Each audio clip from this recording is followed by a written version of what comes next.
सब देख रही है. പിതാവിന്റെയും പുത്രന്റെയും ഇടയിൽ വിരിഞ്ഞ ഇരുട്ടിന്റെ പൂവ്, തമോ ഗോളങ്ങളുടെ എമ്പുരാൻ.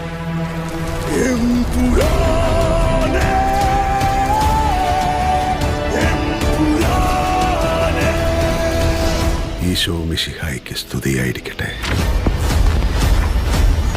ജാൻവി അല്ലാതെ ഇന്ന് ഈ ലോകത്ത് രക്തബന്ധം എന്ന് പറയാൻ എനിക്ക് ഒരാളേ ഉള്ളൂ അങ്കിൾ. പണ്ടെപ്പോഴോ കേരള രാഷ്ട്രീയത്തിൽ വെറും ഒരു MLA മാത്രമായിരുന്ന ഒരാൾ. അയാളെ എന്തിനാണ് സാർ ഇങ്ങനെ പേടിക്കുന്നത്? നമ്മൾ അറിയാത്തതെന്തോ Stephen നെടുമ്പള്ളിയുടെ കഥയിലുണ്ട്. Face the world, Abraham. ദൈവപുത്രൻ തന്നെ തെറ്റ് ചെയ്യുമ്പോൾ ചെകുത്താനെ അല്ലാതെ വേറെ ആരെ ആശ്രയിക്കാൻ? Because the enemy of an enemy is a friend.